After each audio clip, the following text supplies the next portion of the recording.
All right, let's go ahead and get started. Well, thank you so much, everyone, for joining us this afternoon. If you're on the East Coast time or a little closer over to where we are here in Boston or on the West Coast, good morning. Welcome to the CareAcademy webinar, Views from the C-Suite, how we lead home care post-COVID-19. And I don't have to tell many of you on the phone today, we're certainly not post-COVID quite yet.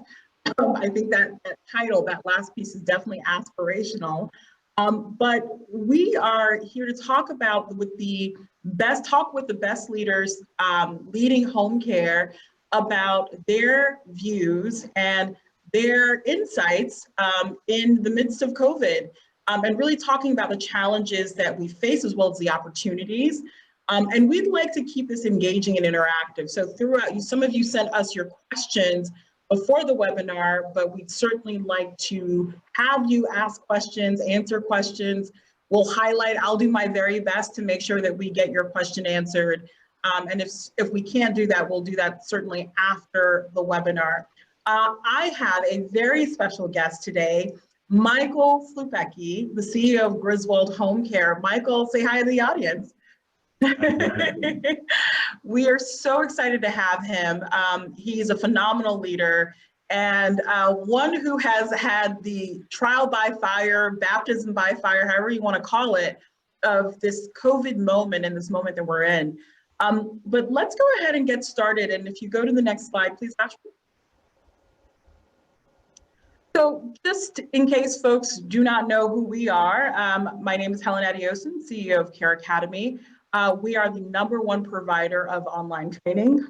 We're designed specifically for mobile, for your staff, for your caregivers. We offer portable records, 160 hours of training and more, an online dashboard specifically meant for your back office staff, customer support in English and in Spanish, as well as API integrations across a growing ecosystem of partners in home care. Next slide. I really doubt there isn't anyone in there who hasn't used Zoom, but if you haven't, you're very lucky in many respects. But if you haven't used Zoom webinars, below you'll see our chat settings. So we want to make sure this is very engaging and interactive. Certainly feel free to have a discussion with other attendees in the chat. If you have a question specifically for Michael or myself, feel free to ask them in the Q&A and then also raise your hand. But using the Q&A function and the chat function will keep the discussion lively. We'll also get your questions raised as well. So I should even note actually, so we had Jeff Bevis, CEO of First Light Home Care, who was supposed to be here with us today. Unfortunately, because of the moment that we're in, I'm sure we all know it calls for a lot of flexibility. They had an emergency to attend to. We certainly hope that, one, everything gets resolved, and two, that we have Jeff on a forthcoming webinar. But just wanted to make sure that everyone knew that. If we can go forward. So as we just showed on the bar below, go ahead and start submitting your questions and responses below. We'll get those teed up. The sooner you get those in, we'll queue those up as well. Next slide. So this is what we're going to do. I would love to first get Michael's bio out. So you all know just the richness of his background. And just, I think Michael is a phenomenal leader just in terms of the way in which he's thinking about how home care leads from the very front. And I'd love for Michael just to talk through what the last few months has looked like for Griswold and for himself in terms of his leadership. But Michael Slupecki recently served as Chief Financial Officer of Biomatrix, a national specialty pharmacy based in Plantation, Florida. Prior to Biomatrix, he served as Chief Operating Officer and Chief Financial Officer during interim healthcare's transformation into Caring Brands International, or CBI, a multinational franchisor providing in-home medical and non-medical care, utilizing 3 brands across 7 countries. During his tenure at CBI, the company doubled revenues and is currently a $1 billion network comprised of 550 franchise locations. So phenomenal perspective, phenomenal growth. Growth, I'm sure, in the midst of a lot of challenges. So now, Michael, I'm going to hand it off to you and tell me, you know, from the moment that you've joined Griswold until the moment that we're in now, what has changed for you?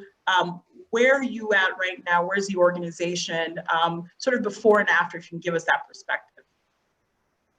Sure, thanks, Helen. Yeah, so again, I did join the company in February, and you know, 5 weeks later, the world changed. You know, what's interesting is that today's November 18th. Yesterday was actually the 1-year anniversary of the first case identified in China. Oh, So wow. that's why it's called COVID-19, because even though it seems like it's taken its toll in 2020, it actually did start in 2019. But so, you know, what really changed was, you know, I came in with a lot of ideas when I first joined the organization, having spent 13, you know, plus years in this space, in franchising, in home care, you know, even in home health care. You know, I had ideas that all quickly had to pivot because we went from strategic thinking to tactical thinking very quickly. And the nice thing is the organization adapted well. And I think when you talk to other industry leaders and you talk to other home care operators, you know, we all remember that first case, right? That either was a client, was either a caregiver. We've been lucky not to have very many cases that I can even identify within our offices. I think we've been, you know, diligent there, but we certainly have run into them with, you know, with caregivers, with clients. And the first one is always the scariest one. What do I do? What do I do? Now we've reached that point where we've had to deal with it. Our owners have had to deal with it on numerous occasions. It's just, oh, well, you do this, you do this, you do this. And so as an organization, as an industry, you know, we're now, you know, back thinking strategically about, just as your title indicated, you know, what do we do now? How do we operate effectively in a world that's changed? And, you know, a lot of things have changed, and I think, you know, we can continue to learn, continue to adapt, but we can't, just like in regular life, right? We can't put our life on hold forever. You know, we've tried, you know, we've opened businesses, and we're having to deal with living through this because we don't know how long we'll be dealing with it. Absolutely. And I mean, if we look to history, and a couple folks have been in my life reminding me of this, if we look to the last pandemic of this size 100 years ago, we know this was multi-year, right? And so to your point of this being the 1-year anniversary, between now and the foreseeable future, you know, we are very much in this moment of working around and building around the pandemic. So let's go ahead and go to your questions. That was a wonderful opening statement, and really appreciate that insight. So our first question, I'll go ahead just into the questions and ask my first question. So you famously said that home care operators must have an Amazon Prime mentality to caregiver recruitment. For our audience today, I think it's always, you know, this idea of there's and this reality of the caregiver shortage. What does it mean? What does that mean in lieu of COVID-19? What are the opportunities that you see in an Amazon or an Amazon Prime that you see could be utilized within home care? Yeah, I think for the last, you know, 15 years, people have been complaining about the caregiver shortage, especially even in the last 5 years. And I don't think we realized how well we had it until COVID came along, because now we've really reached a shortage like I don't think any of us envisioned. And I think it's a result of, you know, we have caregivers that are genuinely because of personal fear or fear of family members having a risk. They just simply do not want to be providing care in this industry during a pandemic. And so we lost a segment of those caregivers that have pursued, other opportunities in other industries just out of fear of the disease. We have schools that are closing, and we have childcare challenges. And I think those are some of the big things that have taken a shortage and made it a very tight shortage. We're turning cases away every single day, as I'm sure a lot of folks out there are doing. So, the comment that I made to the interview was really about how do we compete better for caregivers. And I think it's really about making Griswold the easiest company to come work for, to get a job as quickly as possible. Just like, I think, I can order something on Amazon by probably, 3 clicks. Well, first I have to search for it, but then I can hit the buy now if my payment and delivery address are all set. But, as an industry, we've always struggled with technology adoption.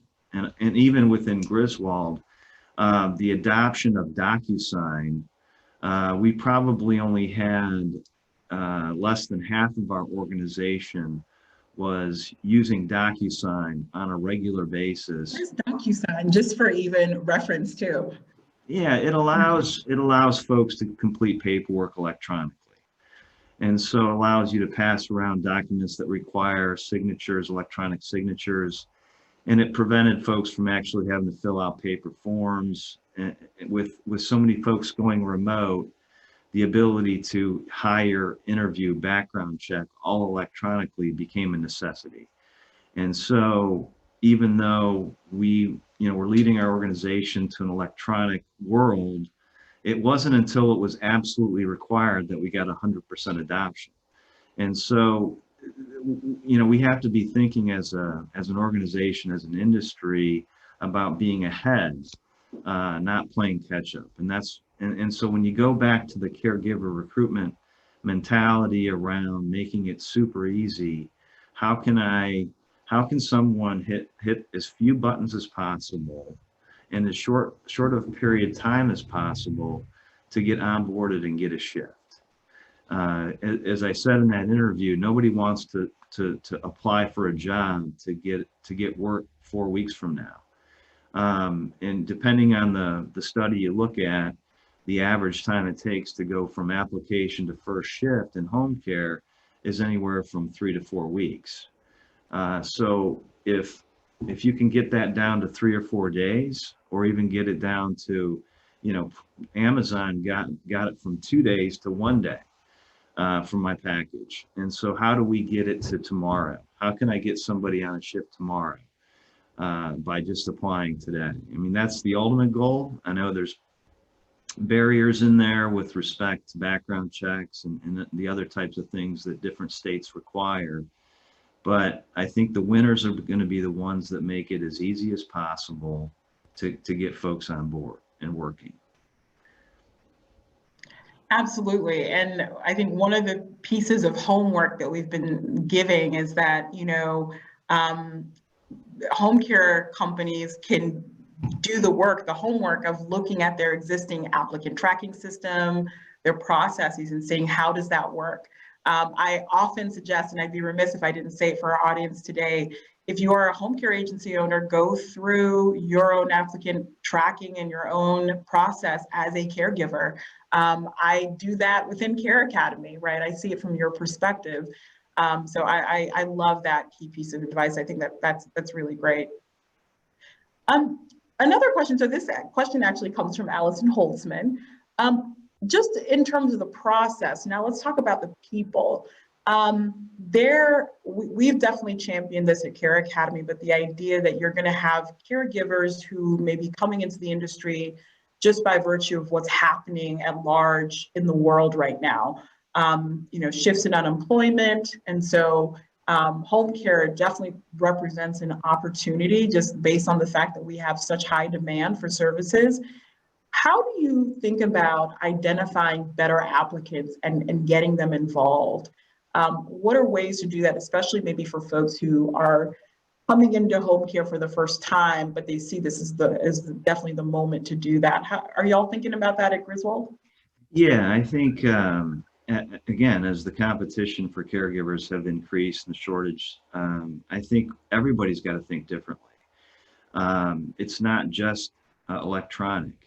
I think it's really focusing on non-traditional sources of candidates, because there are people out there that may not even understand what home care is. As you touched on, they could be working in other industries, not seeing the value, because our best caregivers, most of we all know they have other opportunities where they can earn similar pay.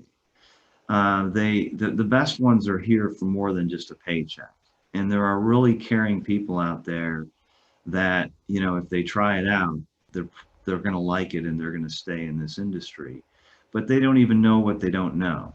So really thinking about reaching out in different avenues, and maybe it's flyers, maybe it's religious organizations, maybe it's making connections in different places. And it's not just electronic, because if the person doesn't search for a caregiving job, then you're never going to find them. So how do you educate the community on what caring is about and how rewarding it is beyond simply a paycheck? And so that's the thing. We have probably a list that I won't share of 20 different ideas of non-traditional places to find potential caregivers, and putting that in your cycle of touch points. I think a lot of the best operators are having that dedicated recruiter.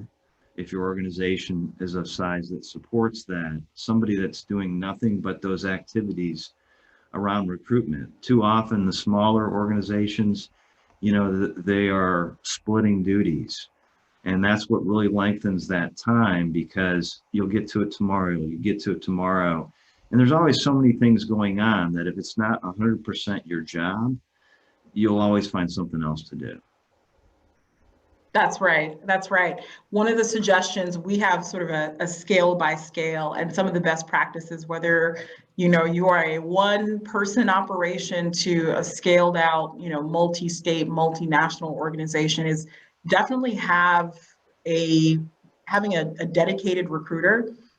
For some of you all who may be, of a smaller size, it may not be someone full-time, maybe someone part-time. It may be, a sibling or a member of your family is helping you in the process of that, or even a caregiver, right? But thinking very creatively, because I absolutely agree, Michael. I think it's about splitting up that key function, and that is a very core function for a lot of home care agencies. So I love that. That's great. Let's get into managing COVID, and I think that home care agencies have turned into the core function of quality care, managing quality care through a pandemic, and a PR agency in some ways of talking about how they do that for all the respective stakeholders that are here, whether it's caregivers or the end recipient of care and their families. So Dorcas Santos Oliva, I love that, asked the question, how do we reassure clients in light of caregivers' plight? From one client to another, sort of COVID safety, even after all the training and the testing, what are you finding is that element of assuring and reassuring folks of the safety of caregivers and the organization? How are you talking about that, and how are you transmitting that into the world right now, Michael? Yeah, and it's like you said, right? It's just over communication.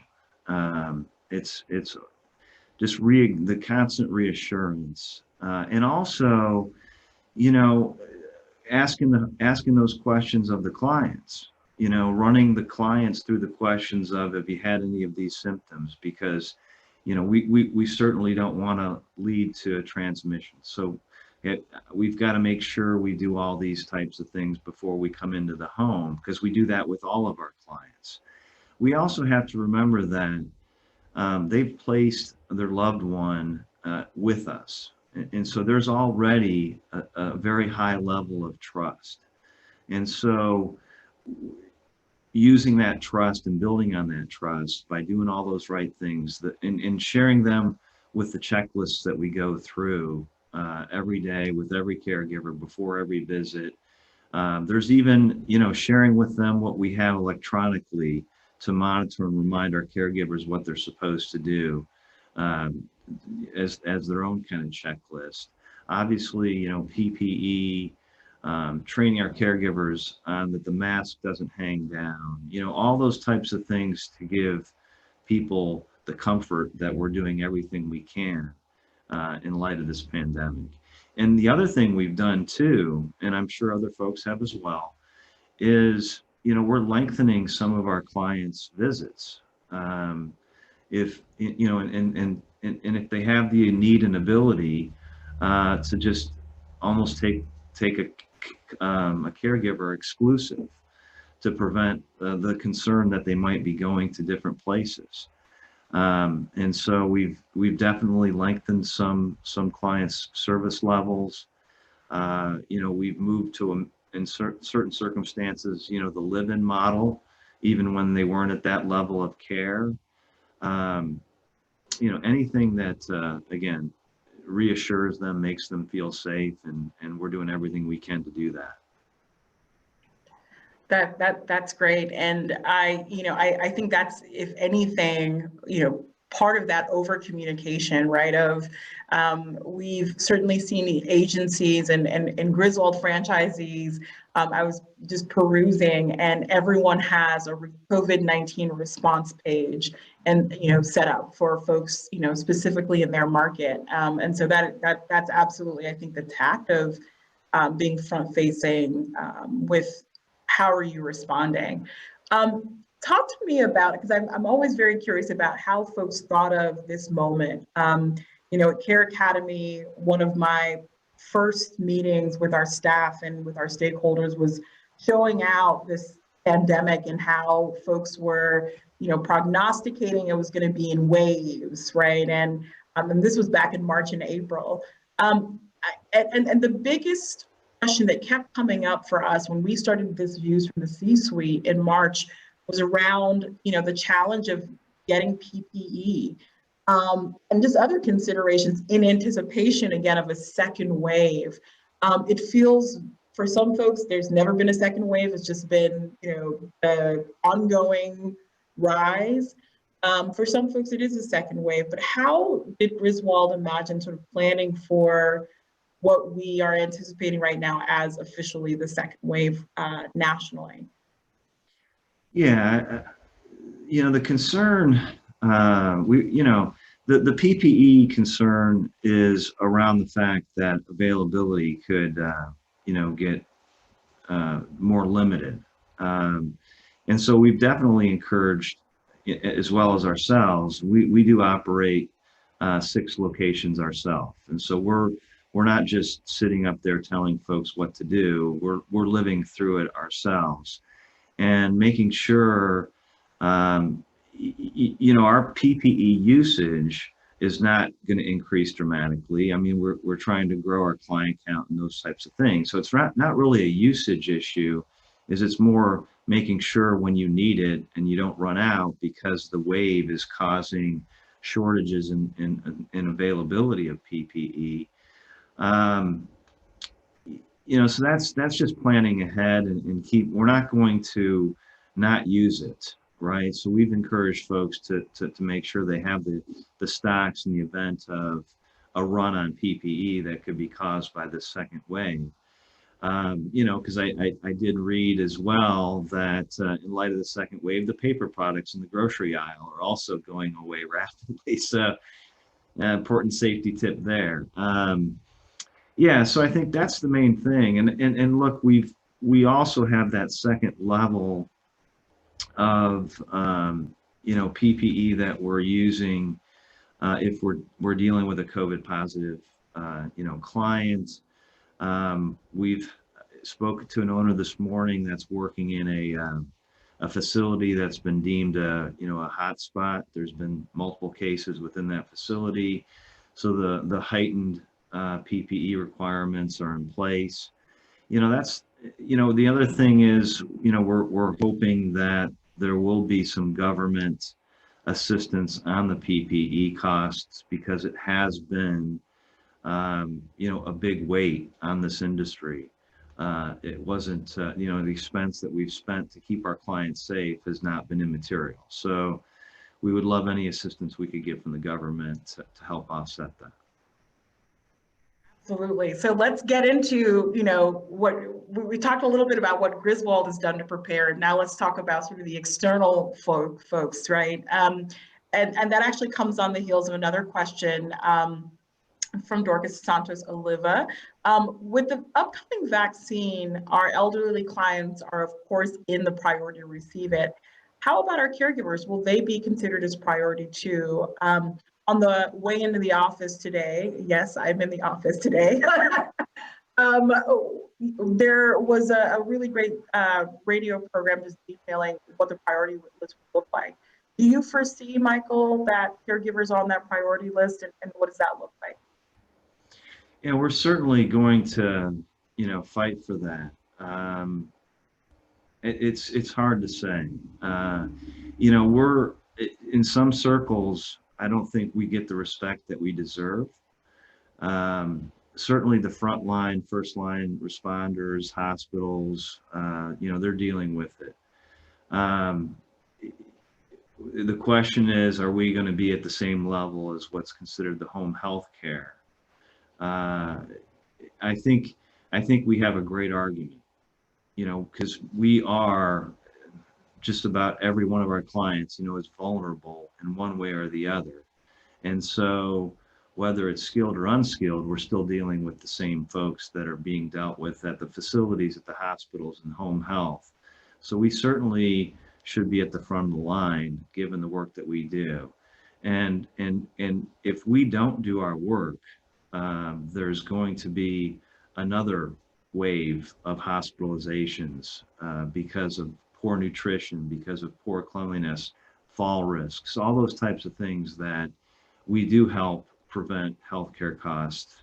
So we certainly should be at the front of the line. And in your mind, Michael, who should we as an industry, that's the big we, and who all are you all interfacing with? So if I'm a small home care agency, if that's top of mind for me in terms of what this national or international rollout looks like, who should we be interfacing with in order to make that known or to get, as part of the priority list? Yeah, I think we lean on our industry associations and that's going to be the loudest voice. We can certainly do grassroots and ask our franchisees to communicate to their representatives and make those claims as well. But National Association, NOC, as well as the Home Care Association of America, are two great organizations that represent us well as industries. Absolutely. And I think even on the heels of that too, there's a lot happening in terms of change over the next 2 months in anticipation of a Biden transition and administration. What are you looking forward to, or what are challenges that you see right now in terms of coronavirus response? What is your wish list, I think, on behalf of the industry or Griswold? If you, for Christmas, could get all the things that you want sort of legislatively, what would that look like in terms of your organization or the industry? Geez, that's a good question. Legislatively,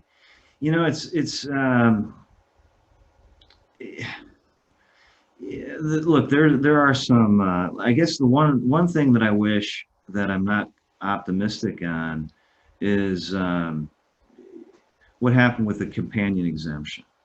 There was a study recently released that showed what the Department of Labor was trying to accomplish with the elimination of the exemption has not been achieved.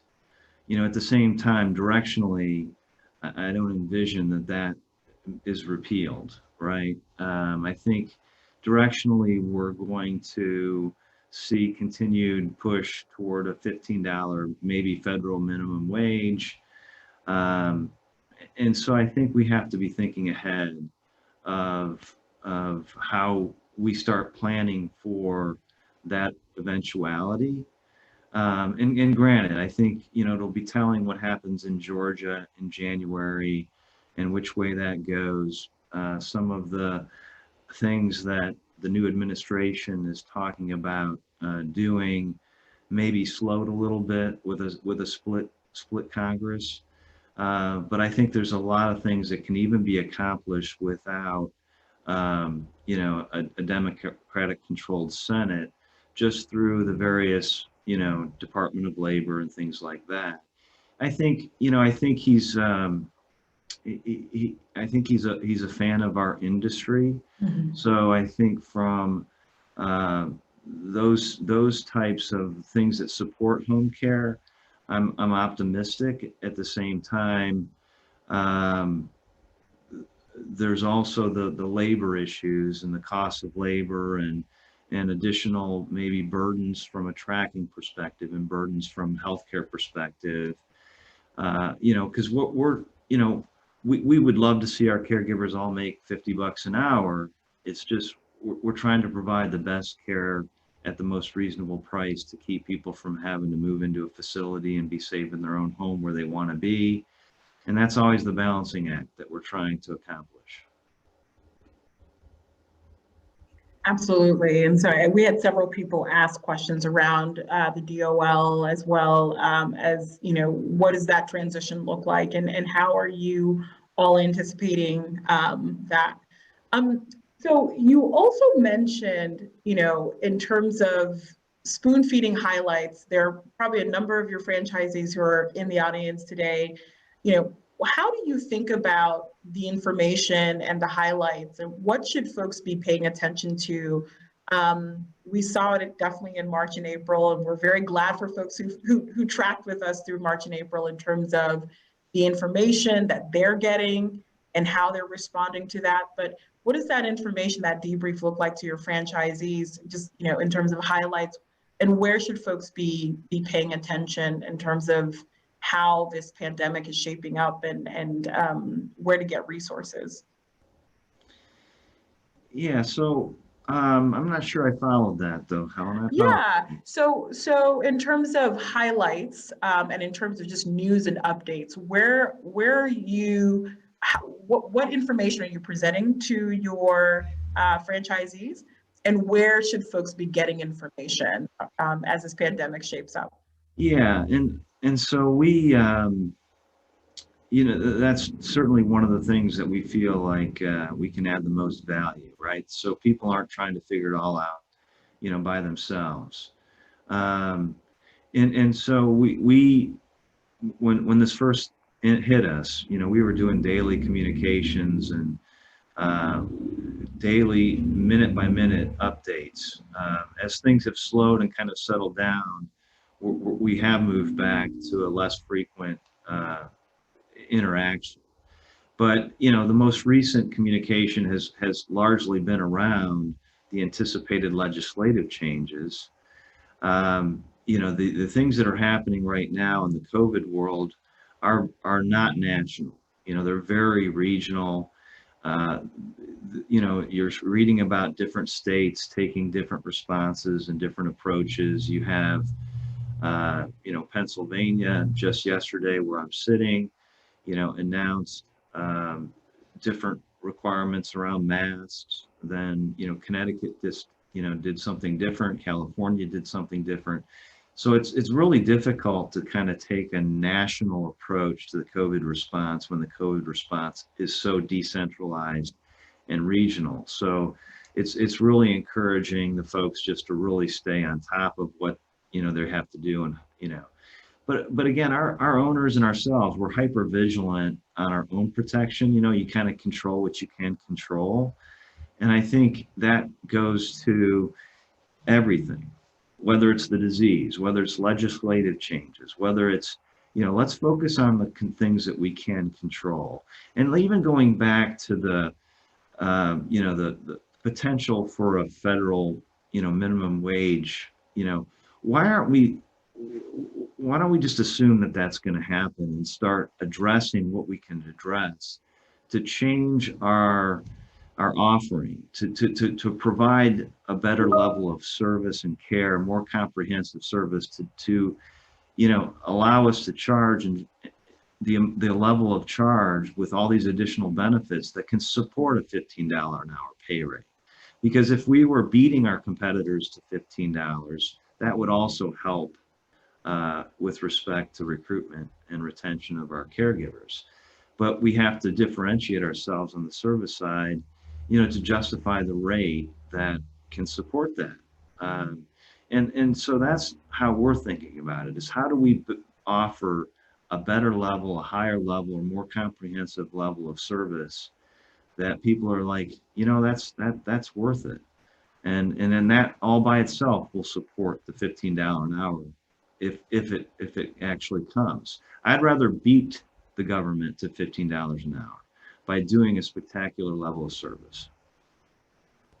That's incredible. And I love the idea of, rather than adjusting or reacting to what may come, how do we look at the top end of that and the net benefit, right, for the end recipients of care, their families, caregivers ultimately, and you know, as businesses, right? I think that's phenomenal. One of the questions comes from Dion Samaru, and you know, I think we talk about pay as the opportunity to really raise up caregivers, but I think that, you know, for everyone, in some ways, we're all adjusting, and this is phenomenally hard, especially when you talk about caregivers doing this type of work. And so, in what ways are you all thinking about supporting caregivers, you know, after they've been recruited, after they work for Griswold? What are the ways in which you're supporting folks through this really difficult moment? Yeah, I want to back up a little bit, because I want to, I think there's people put too much weight on the pay. Of course, pay is really critical, but when you think about yourself personally, rarely did you make a career change only because of pay.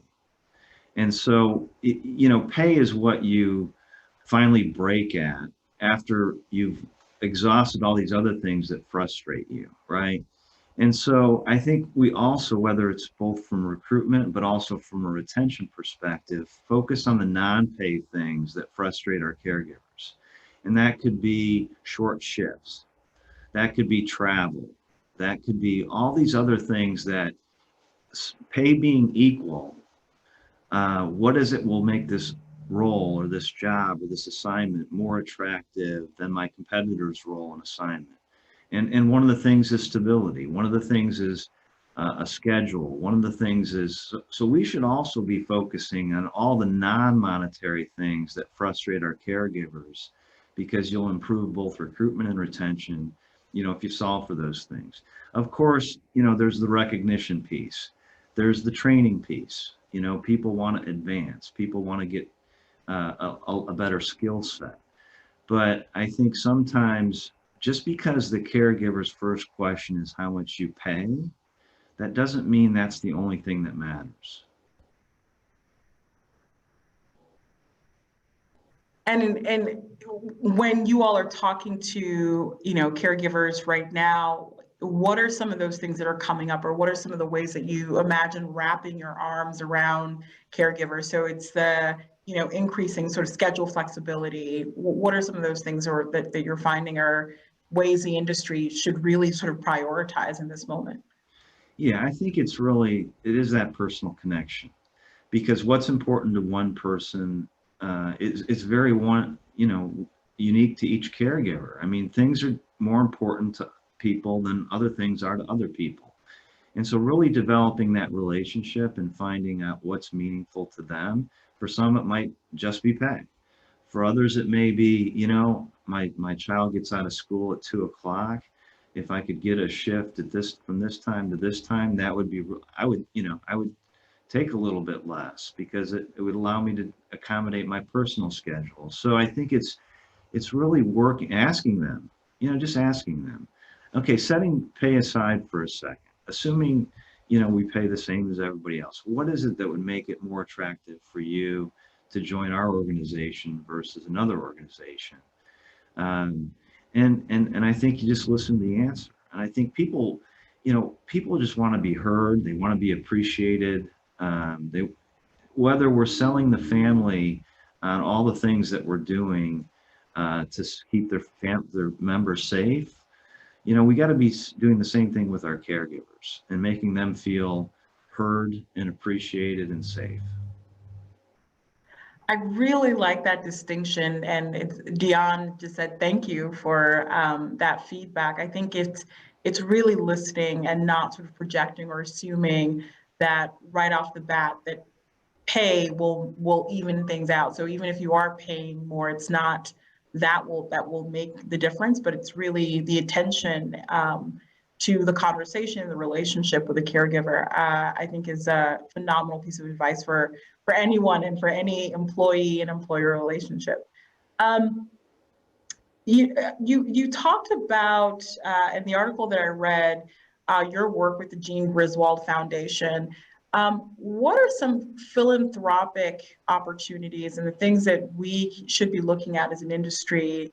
A lot of the work that the Griswold Foundation seems to be doing is in addressing some level of social determinants at this moment. But what are some of the philanthropic opportunities that you're seeing that we should be attuned to in our communities? Yeah, that's a great question because we're actually right in the middle of really changing the mission of the Griswold Foundation. In 2020, during the pandemic, we did do a lot in the way of nutrition. And that was the focus, was nutrition, making sure folks, we were donating money to the local food banks and things like that throughout the markets that we operate. Really with what happened, and even the caregiver shortage, we talked as a board about changing it from what was considered a private foundation to a public charity. And the public, what we were trying to accomplish with that is to broaden a donor base and also have the ability under this, IRS designation to give money to caregivers in the way of scholarships or in the way of advancements. And we could not provide in our prior IRS structure money to individuals. We could only provide it to other not-for-profits. So we're in the midst of changing its legal structure and changing its mission to really focus on the advancement opportunities for caregivers. And that, because we would love to show how we're an organization, and just to be clear, this foundation is a completely separate entity from Griswold International, which is the franchisor.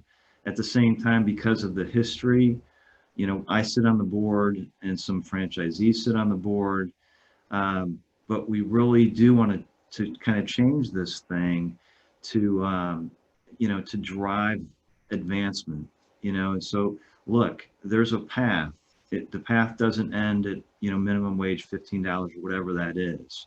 If you have the aptitude and desire to go to be an LPN or an RN, apply for a scholarship. I mean, there would be nothing better. And the thing I love about this is I think there's people in general want to see people succeed and advance and change their ability to make additional money, whatever. But, and I think just the fundraising side of that story is much easier. I feel like I can sell that all day long to people that want to see caregivers advance themselves and put themselves in a better economic circumstance. I think is great.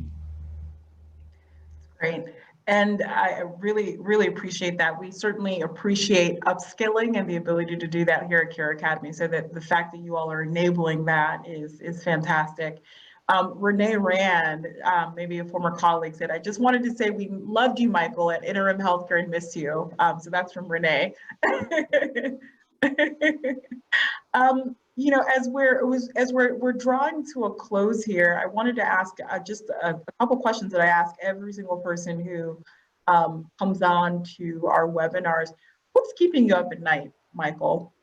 What is keeping you up at night in terms of where, you know, things shape up in terms of COVID, or what are you thinking about? Look, I think you know, I'm not a you know, I don't know, I'm not a worrier per se. You know, what keeps me up is, you know, I want to get everything done tomorrow, and I know that I can't, right? So it's really about change and the pace of change, and the fact that I'll never be able to, you know, go as fast as I would like to go. There's just never, you know, there's never an end to being able to improve. There's never an end to get better. And so it's just really a race, you know, how do I race the competitors and stay ahead of everybody, and, you know, and put ourselves in the best position to win. I think, you know, look, you know, Jeff was not supposed to be on with me today, and I have tremendous respect for his organization. We were on a similar panel a couple of weeks ago. And I just feel there's a lot of folks like Jeff out there that, you know, are formidable, you know, competitors, and that, and we just want to be in that same circle of leading this industry to the next, you know, for the next 10 or 20 years. Fantastic. My last question is, what's making you happy or hopeful? Yeah, I'm really optimistic. Obviously, you know, what we have to be thinking about is the caregiver shortage is not going to go away. And at the same time, the need of our services are only going to grow. We're only at the beginning of the growth. And so I'm really optimistic about that. And so just figuring out a smarter way to deliver the excellent care that we want to do and touch as many lives as we can. Fantastic. Well, Michael, everyone, I want to say an absolute thank you so much for joining us this afternoon. We really appreciate it. Michael, your insights were on point and on target, I think, for this moment. We are deeply appreciative of you taking the time out to, you know, share a couple tidbits to folks out there. We know there's certain things we want to keep to the vest. And I think that by having the kind of mindset that you do, it certainly raises the entirety of the industry and for all of us on the call as well. So I want to say thank you, everyone. Stay safe. Thank you, everyone. Wash your hands. Make sure that you are taking care of yourself and each other, and certainly your caregivers and your the families that you work with. Stay safe, and thank you so much. We'll see you on the next Views from the C-Suite. Bye, everyone. Bye. Thank you so much, Michael.